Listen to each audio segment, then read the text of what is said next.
Hola amigos, ¿qué tal? Muy buenos días. Hoy estamos, los periodistas estamos de algún modo de fiesta porque se celebra la Jornada Mundial de las Comunicaciones Sociales y nosotros queremos compartirlo y celebrarlo pues con quién mejor, pues con todos ustedes, con quienes estamos todas las semanas, pero también con dos compañeros periodistas. Queremos hablar un poquito de la profesión y queremos hablar de esa llamada de atención que nos hace el Papa en esta ocasión, en el mensaje que ha dirigido para la Jornada de las Comunicaciones este año y en el que obviamente habla de comunicación y misericordia. Para hablar de ese tema, como digo, están dos queridos compañeros. Ojalá hubiera podido invitar a todos aquí, pero bueno, hoy en este año hemos elegido a Javier Fariñas. Bienvenido, Javier. Muchas gracias. Javier Fariñas, que es redactor jefe de la revista Mundo Negro Digital, y autor de un libro que tiene, yo creo, bastante que ver con el tema del mensaje del Papa, Periodismo de Mandarina. El título sorprende, ¿verdad? Bueno, luego les contamos por qué.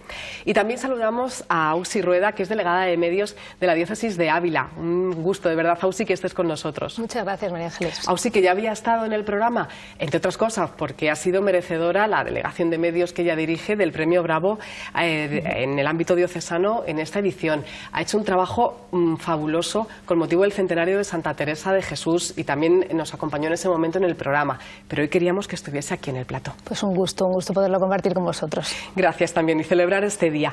Un día en el que el Papa nos hace una llamada, pues eso, a unir la comunicación en cualquiera de sus ámbitos con la misericordia, con estar al lado del que sufre, del que padece, al lado de todos, en definitiva, ¿no? No sé vosotros cómo lo veis.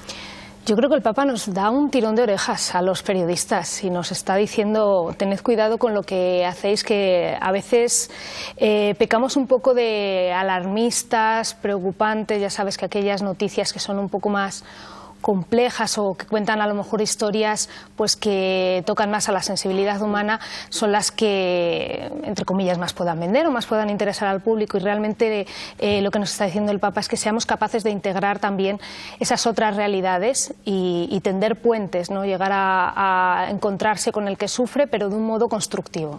Creo que deberíamos sentirnos todos muy aludidos en este día y reflexionar junto a esas palabras del Papa.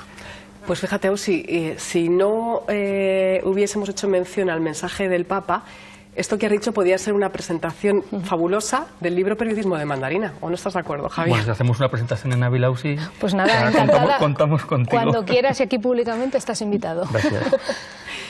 Porque Periodismo de Mandarina habla de estas cosas, ¿no? De esos que en ocasiones ocupan algunos espacios en los medios de comunicación, pero en demasiadas ocasiones en forma de cifras, sin fijarnos en su realidad, ¿no? Claro, yo decía, Ausi, que es un tirón de orejas. Yo diría que lo es, pero con matices. Yo también creo que es una invitación. El Papa nos invita a poner al ser humano, a la persona, en el centro. O sea, yo creo que cuando habla de tender puentes, cuando habla de oír cuando establece la diferencia entre oír y escuchar, sí, cuando habla de las redes sociales tan atacadas o tan señaladas en muchos ámbitos, él dice que son instrumentos fabulosos que deben estar al servicio del hombre y de la comunicación. Cuando dice que nos fijemos en el otro, que le prestemos atención, cuando denunciemos el pecado, vamos a cambiar pecado por corrupción, cuando tenemos la obligación de denunciar la corrupción, pero no estigmatizar a la persona que... Bueno, yo creo que el Papa pone el dedo en el individuo, como ha hecho tantas veces, ¿no? Entonces, el Papa nos invita, pues también en determinados momentos, a cambiar ciertos hábitos que tenemos. Tenemos el hábito decía Ausi, de saber. Como periodistas, pues sabemos qué tecla, o intentamos tocar una tecla que sabemos que va a tener efecto, titulamos de una manera y no de otra, y en ocasiones pues pensamos más en la información, cuántas veces va a ser tuiteada, qué eco va a tener en redes sociales, cuántos periódicos se van a vender, y no pensamos que detrás de ese titular hay personas que han construido una historia, hay fotografías en las que aparecen representados niños, mujeres, madres, padres, y nosotros, mientras tanto, pues pensando entre comillas, en el éxito o repercusión que puede tener la información y no en el ser humano del que estamos hablando. ¿Y qué tiene que ver Periodismo de Mandarina? ¿Por qué ese título? Cuéntanos un poquito y qué es lo que transmites en este tu primer libro. Esto es como decir que Leonardo DiCaprio se ahoga al final de la película del Titanic, ¿no? Bueno, Periodismo de Mandarina es una experiencia que tuve en clase un primer día de un cuatrimestre. Llegué con una mandarina a clase. Buenas tardes, soy Javier Fariñas, soy vuestro profesor. Puse la mandarina encima de la mesa les di un papel y les dije que me contaran la mandarina en 5 líneas. La pelé cuidadosamente, la puse encima de la mesa pelada y bueno, pues le dije, contadme esa mandarina. Pero profesor, no, digo, es la práctica más fácil que vais a tener en vuestra vida, es contadme esta mandarina, no la teoría de la mandarina del Mediterráneo, la importación, exportación de la mandarina, no, esta mandarina. Entonces, todos los alumnos, salvo uno, contaron esa mandarina sin tocarla, sin olerla, evidentemente sin probarla. Claro, la vergüenza. Yo jugaba con cierta ventaja, sabía que eso no lo iban a hacer, ¿no? Ya. Entonces, hablaron de una realidad que era una mandarina sin acercarse a ella. Entonces, terminada la práctica, les dije que hiciéramos una analogía, la actualidad o la realidad es la mandarina, la hemos contado sin acercarnos a ella. Es como narrar cómo es Kibera, el suburbio de Nairobi, desde la televisión en nuestra casa. Es contar un partido de fútbol desde la televisión en nuestra casa. Es cómo son las fiestas de un pueblo desde nuestra casa. En la medida en que nos acerquemos a la realidad, a las personas, las probemos, sepamos cómo huelen, sepamos qué textura tienen, sepamos cómo es su vida, en la medida en que nos acerquemos, o cuanto más nos acerquemos a la realidad, véase o léase mandarina, pues tendremos más posibilidades de hacerlo bien. Y esto en el ámbito de la comunicación, sobre todo cuando hablamos de personas más desfavorecidas, por la razón que sea, esto pasa, porque es verdad que nos encontramos con muchos titulares, con muchas cifras, pero no sé si realmente, no quiero generalizar porque hay grandes profesionales, grandes compañeros, grandes medios que lo están haciendo muy bien. Pero también es momento, quizá, como decía Usi al principio, de mirarnos un poquito a nosotros mismos y decir qué estamos haciendo, ¿no? Vamos a ver, el periodismo de datos es fabuloso y nos está sirviendo para conocer muchas cosas. Pero en el momento en el que apartamos los datos de las personas que sufren eso o que gozan de eso, yo creo que cometemos un grave error. O sea, si queremos hablar de la realidad que sea y excluimos del relato a las personas que son objeto directo de esa acción, o sea, si hablamos del Parlamento español, de las leyes que salen del Parlamento, pero nos olvidamos de las personas que son desahuciadas o de las personas que cobran un premio de la lotería, entonces estamos hablando de la teoría de la vida, estamos filosofando, no estamos hablando de la vida. No sabemos cómo hace poco se publicó en un periódico generalista familias en España que viven en el año 2016 sin luz. Y a nosotros nos parece, no, eso es en el África subsahariana, eso es en el este de Asia. No, señores, en España hay familias que por circunstancias viven sin luz. Entonces a mí me interesa mucho más saber cómo vive una familia que no tiene luz, a saber que el gobierno aprieta o suelta las clavijas de las compañías eléctricas, cuyas consecuencias son esa familia. Entonces, yo creo que tenemos que acercarnos. Y yo, en periodismo de mandarina, digo, no es tanto, yo no soy nadie ni para teorizar, ni para dar lecciones, ni para señalar a nadie. Es también una forma de periodismo que a mí en muchas ocasiones me gustaría acercarme todavía más. ¿Y esto en el ámbito diocesano, Ausic? ¿Es posible hacerlo? Porque es verdad que a veces pensamos en los grandes medios en cuanto a tamaño, me refiero, incluso a inversión publicitaria de los grandes medios, pero si hablamos de una diócesis, el modo comunicativo es distinto, obviamente. Es distinto, yo creo que es más sencillo, y si empezamos por cambiar lo local, podemos ir a lo mejor a cambiar lo global, ¿no? Como Claro. se suele decir, porque, a ver, yo por ejemplo vengo de una diócesis muy pequeña, es de las más pequeñas de España, y bueno, que me perdonen todos los que me escuchan desde allí, pero es como un pueblo grande que al final pues todos nos conocemos y realmente esa cercanía pues nos invita a que las informaciones, quienes trabajamos en ellas, las hagamos teniendo en cuenta quién está detrás, que no lo valoremos como un número, que no lo valoremos como una cifra, aunque a veces efectivamente pues la tendencia nos lleve a este tipo, ¿no?, de práctica periodística. Entonces, en un sitio así más reducido sí que se puede ver detrás quién está, su problemática, incluso pues acompañarle haciendo pues algún tipo más de reportaje más amplio, acompañarle en su día a día y ver, bueno, pues esa situación, cómo le ha llevado, pues a lo mejor en este caso que comentaba Javier del tema del corte de luz, de algunas familias pues que viven sin algo que a nosotros nos parece impensable, ¿no?, en el día a día.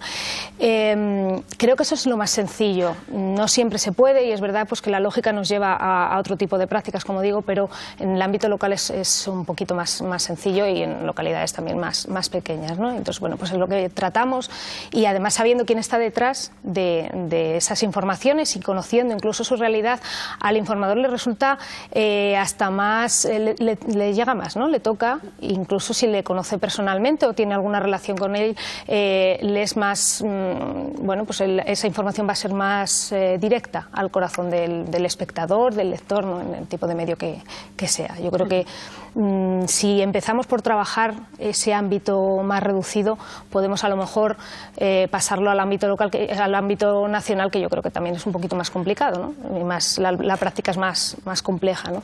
Y al hilo de lo que decía antes Javier, me estaba acordando que hace 2 semanas el Papa Francisco publicaba un mensaje en Internet que yo creo que iba dirigido un poco a los políticos, pero bueno, también nos podemos dar todos por aludidos, sobre los refugiados, algo tan de moda, ¿no? Desgraciadamente en los últimos meses. Decía que no fueran considerados como un número, sino con personas, con su historia detrás. Es un poco lo que estamos hablando. Y eso es lo que nos lleva a ver esa triste realidad. Si no va el Papa allí a Lesbos, si no coge a esos 12 refugiados y se los lleva al Vaticano, si no conoce de cerca su historia, si no se lleva los dibujos de los niños, no vamos a conocer realmente la historia de quién está detrás. Y efectivamente hay más de esos 12 refugiados que él se llevó al Vaticano, pero vamos a empezar por lo poquito y del poco hagamos un mucho. Yo creo que tampoco hay tanta diferencia entre el periodismo local o el periodismo nacional o el periodismo internacional. O sea, al final es lo mismo. Periodismo es periodismo, o sea, claro, lo que para nosotros es periodismo local, para un periodista de Kinshasa o de Moscú es internacional, porque claro, está en Ávila o en mi pueblo. Yo también vivo en un pueblo más pequeñito todavía. Bueno, entonces, David Randall, en un libro que se llama El Periodista Universal, dice, solo hay 2 tipos de periodismo, el bueno y el malo, y ambos son universales. Y yo creo que es verdad, o sea, hay periodismo bueno y hay un periodismo malo. En un barrio de Ávila, en mi pueblo, en Kinshasa o en Moscú o en Lesbos, hay historias de personas que merecen o no ser contadas con criterios estrictamente periodísticos. Lo que ocurre es que, claro, luego la información la manejamos, la elegimos, la seleccionamos en base a X criterios. O sea, sí, yo lo que me refería sobre todo es a esa cercanía que es más sencilla, ¿no? En ámbitos más reducidos. Lógicamente el modo es el mismo y la profesión es la misma, pero quizá la sencillez es más. Claro, y el acceso, y eso en la medida en que te implicas en una información, desde luego, en cuanto conoces a la persona con alegrías y con penas, ya si es una buena historia, pues desde luego te enamoras de ello. En lo que estáis diciendo los dos, yo creo que hay una clave que resaltabais también al comienzo del mensaje del Papa para esta jornada de las comunicaciones sociales, y es la escucha, porque a veces entendemos la comunicación o la información con hablar, contar, decir, y sin embargo Francisco nos está diciendo escuchar, no oír, sino escuchar, ¿no? Y los dos yo creo que de una u otra manera estáis coincidiendo en lo mismo, en esa necesidad de a ver, ¿qué es lo que pasa? Primero voy a escuchar y después ya lo cuento, ¿no? Pero dice el Papa, para escuchar hay que tener voluntad. Claro. De voluntad de intentar comprender al otro lo que va a decir y estar pensando en que a lo mejor no piensa de la misma manera que nosotros, ¿no? Y eso es un ejercicio complicado. Y hoy en día no todos sabemos escuchar, yo, empezando por mí misma y aparte pues uno va con prisas y uno pues es más fácil oír lo que alguien te tiene que decir que no ponerte a intentar comprender al otro. El Papa establece, dice, cuando oímos es un proceso vinculado a la información, escuchar es un proceso vinculado a la comunicación. Y yo ahí sí que veo un tirón de orejas del Papa. Dice, hay veces que es más fácil hacer oídos sordos. O sea, hay veces que no queremos escuchar, hay veces que estamos predestinados de antemano, vamos con el titular, con la entradilla y casi con el texto. Antiguamente las redacciones de los periódicos pequeños se decía, oye, que una buena historia no te estropee un buen titular. No. Hay veces que queremos intencionadamente hacer oídos sordos. Y no hablo solo del periodismo politizado que tenemos en nuestro país, sino de cualquier tipo de periodismo. El que sea del Madrid, siempre el Real Madrid va a jugar mejor que el Barcelona, aunque sea lo contrario. Entonces, hay veces que queremos hacer oídos sordos a historias, a planteamientos, a situaciones que no me interesa, no me gusta o no quiero escuchar simplemente. Sin embargo, en este libro que tú has escrito, Javier, Periodismo de Mandarina, hay muchas historias porque yo creo, déjame que te lance así alguna flor, que además creo que es verdad lo que voy a decir. Tengo alergia al polen. Entonces la lanzaré con cuidado. Para otro lado. La lanzaré Para con otro cuidado. lado. Pero en este libro, Javier, recoges muchas horas, muchísimas horas en tus viajes, casi todos ellos, o todos ellos yo creo por motivos profesionales, a distintas partes del mundo, de lo más variado. Recoges muchas horas de escuchar a la gente. Bueno, lo primero, María Ángeles, yo a mí cuando me dicen es un libro de viajes, digo, no, es un libro de personas. Sí. O sea, a mí, que sea en Cuba, en Bosnia, en Haití o en Filipinas, es la percha sobre la que cuelgo la historia. Pero a mí los lugares me interesan poco, me interesan las personas y sus circunstancias. Y yo creo que los periodistas, evidentemente, cuando le preguntas a un niño, ¿qué es un periodista? Un señor que pregunta mucho y no sé si escucha poco. Eso no lo sé. Bueno, tenemos el estereotipo, el hashtag, como dicen ahora, la etiqueta, de que somos personas que preguntamos. Yo cada vez pregunto menos. Y a lo mejor pues mi jefe me puede decir, Javier, pues hay que preguntar, hay que preguntar, claro que hay que preguntar, ¿no? Pero a mí me gusta más escuchar.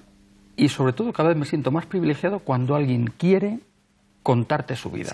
Sí. Yo creo que es lo más bonito de esta profesión. Y lo más trascendente. O sea, la gente pone su vajilla, la vajilla del día de la boda, la pone en nuestras manos. O sea, tenemos una materia prima que es fantástica y que tenemos que cuidar, como dicen los antiguos, como oro en paño, de verdad. Yo creo que la profesión periodística, pese a lo que pueda parecer a los que están fuera de que es algo sencillo, uno va, pregunta, escribe y para casa. Bueno, es algo bastante más complejo que esto, y lo más bello de esta profesión es efectivamente esto, ¿no? Encontrarte con historias, ser contador de historias, no contador o explicador, si vale la expresión, de la actualidad, no. Encontrarte con alguien, ser capaz de que se abra a ti, de que te cuente sus circunstancias, de que te cuente qué hay detrás de su vida, qué hay detrás de una cifra, qué hay detrás de un número, y tú ser capaz de que eso te toque tan dentro, que tengas la capacidad de contarlo hacia afuera y que esa historia pueda llegar a los demás. Esa es la belleza del periodismo. Y qué belleza tan grande, además. Y qué responsabilidad. Y qué responsabilidad, es verdad, es verdad. Javier, el libro hay que leerlo. Yo siempre lo digo que los libros son para leerlos, obviamente, los libros de los que hablamos aquí.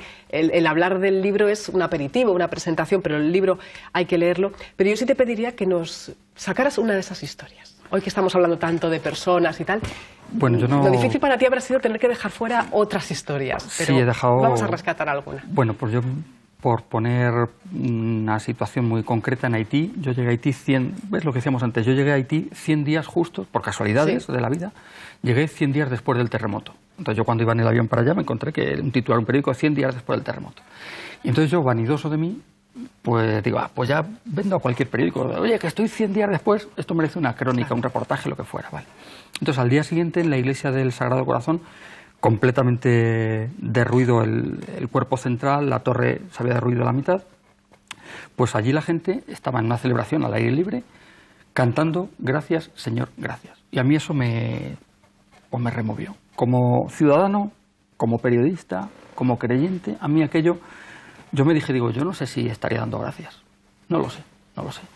Y entonces, pues después de aquello, una buena señora que estaba allí rezando, Isadora, pues le dije, mire usted, yo acabo de llegar, llegué ayer, estoy impactado, esto es horrible, pero yo no me pregunto por qué ustedes están dando las gracias a Dios. Entonces, pues ella me dijo, ¿cómo no voy a dar gracias a Dios? Tenía 4 hijos, 2 murieron y 2 viven. ¿Cómo no voy a dar gracias a Dios? Yo me dieron ganas de... Bueno, de hecho, a esta señora ya terminé de preguntar. Sí. No me dieron ganas de volverme, pero yo dije, con esto ya. O sea, esto me sirve para explicar, no Haití, no el terremoto, me sirve para explicar muchas cosas, o para entenderlas, o para rumiarlas, no lo sé, pero aquella buena señora, pues me quedó ahí. Pues gracias por acercarnos, Javier, en este libro, esas historias. Gracias, Ausi, por acercarnos también en el ámbito diocesano tantas historias de lo que pasa en una iglesia local, como es la iglesia de Ávila. Este año, me imagino, más tranquilos, ¿no? Sí, Después gracias a Dios, después del huracán del centenario. Pero bueno, siempre hay lucha, siempre hay historias que contar y nosotros ser capaces de bucear en ellas, ¿no?, para llegar hasta ellas. Pues gracias también, Ausi Rueda, por acompañarnos. Javier, habrá que seguir pelando mandarinas, ¿no? Sí, hombre, además que, por cierto, tiene mucha vitamina C, muy rica. Y viene muy bien para esta época de alergias también. Pues Periodismo de mandarina, el libro que hoy también queríamos traer al programa, en el que hemos hablado de comunicación y misericordia. Javier Fariñas, gracias también. Y nos vamos a quedar, si os parece, con la música. Un buen amigo que además ha estado en distintos ámbitos en los que creo que habéis coincidido. Él es Migueli. Y hasta aquí, como casi todas las semanas, para presentarnos buena música. Nosotros nos despedimos hasta la semana que viene y adelante, Migueli. Gracias, guapa. Ahí estamos. Hoy os traigo a Brotes de Olivo. ¿Quién no conoce a Brotes de Olivo? Más de 40 años cantando la buena noticia, más de 40 años de generosidad, más de 40 años de funcionar con la gente, de recorrerse el mundo, más que nadie en público, en éxitos, pero también más que nadie en generosidad, en cariño, en influencia en la gente. Por eso, para mí, creo que no exagero si digo, en música espiritual y en lengua española son el grupo más importante del mundo, ¿no? Si no, imaginad, si yo os canto que sea mi vida la sal, ya seguí, ¿verdad? O si digo, Padre nuestro de la vida, mío de ese y de aquel, o si digo, aleluya, cantará quien perdió la... nos venimos arriba, o la de nada nos separará y nada nos... Estas canciones llenan los cancioneros de todas las iglesias del mundo y no pone a veces el nombre, y son de Brotes de Olivo, que nos siguen regalando su generosidad, su carisma, su talento, ahora viajando en 4 generaciones, desde los abuelos hasta los bisnietos, todos llenos de talento y de cariño. Os traigo una novedad fantástica, y recién han hecho el vídeo Sal de tu tierra. Otra invitación a que salgas de lo tuyo, de lo que conoces, y mires lo nuevo que te propone Dios. Os dejo con Brotes de Olivo. Un besazo, que aproveche.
Senderos viejos, sal de tus tierras oscuras, sin luces de tiempos nuevos, que el cuerpo de todos los hombres sienta que tú eres su cuerpo. Sal de la tierra vieja, que aunque nueva en otros tiempos, ya transmitió su mensaje. Hoy te espera otro nuevo. Sal de la tierra vieja, que aunque nueva en otros tiempos, ya transmitió su mensaje. Hoy te espera